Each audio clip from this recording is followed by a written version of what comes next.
Le groupe Michelin d'abord, c'est une entreprise industrielle de 110 000 personnes avec une implantation internationale. Nous sommes présents dans 170 pays et présents industriellement dans 18 pays aussi. 110 000 personnes, 70% sont non français, donc c'est une dimension qui est importante pour nous.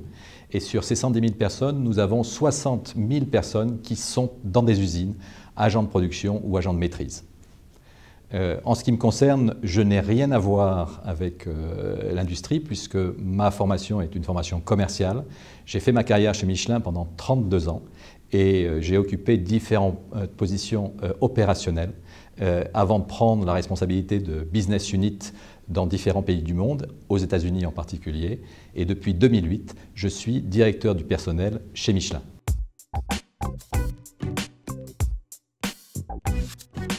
D'abord, la culture Michelin, elle est faite de valeurs, elle est faite de règles qui sont partagées par l'ensemble de l'organisation. Et c'est vrai que cette culture, elle est d'abord française, puisque le groupe est né en France et il s'est développé à partir de la France. Cette culture, elle peut être illustrée par certains mots. Elle est d'abord la culture d'une entreprise industrielle. Et quand on est dans une entreprise industrielle comme Michelin, on est très axé sur le long terme, on est très axé aussi sur la qualité.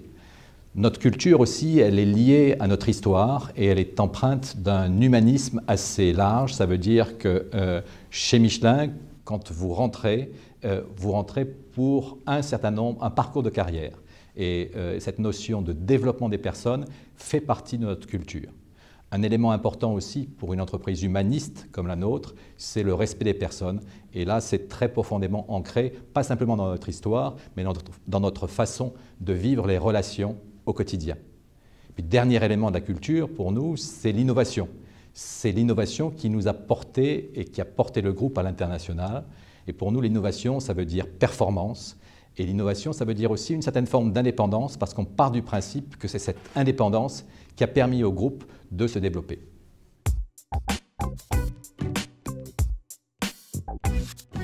La diffusion de la culture pour un groupe comme le nôtre, c'est un défi de tous les jours. Surtout quand on se replace dans l'histoire, cette culture, elle était incarnée par la famille Michelin pendant des décennies. Depuis quelque temps, le patron de Michelin n'est plus une personne qui a le nom de Michelin. Deuxièmement, et c'est un point important, nous sommes dans une culture, je le disais tout à l'heure, industrielle. Et cette culture industrielle, elle existe toujours fortement, mais nous sommes amenés en tant qu'entreprise à nous développer à la fois à l'international, mais sur des marchés qui ne sont plus tout à fait aussi industriels qu'avant. Le développement aujourd'hui du digital nous amène non plus simplement à produire des pneus, mais il nous amène aussi à développer des solutions basées sur des outils digitaux qui n'ont rien ou plus rien à voir avec la production de pneumatiques.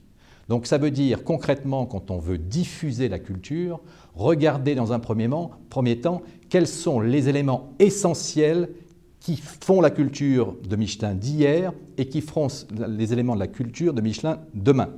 Donc nous avons été amenés à développer ce que nous avons appelé l'essentiel Michelin avant de diffuser à l'international. Et l'essentiel Michelin, c'est 3 points principaux. Le premier, c'est de travailler sur notre raison d'être.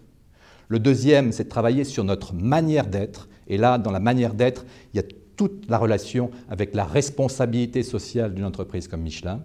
Et puis le troisième point sur lequel nous avons travaillé, c'est qu'est-ce qui constitue, partout dans le monde, les éléments de l'engagement des salariés.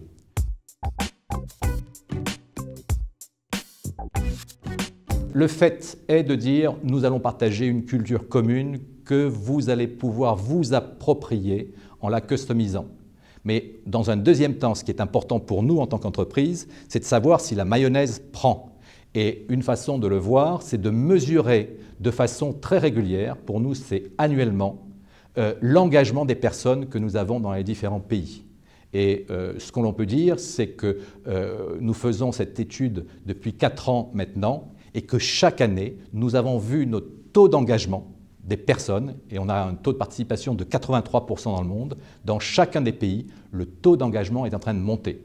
Il était déjà haut, pour nous c'est une fierté de pouvoir, à partir de cette culture, développer ce lien entre l'entreprise et nos salariés. nos collègues.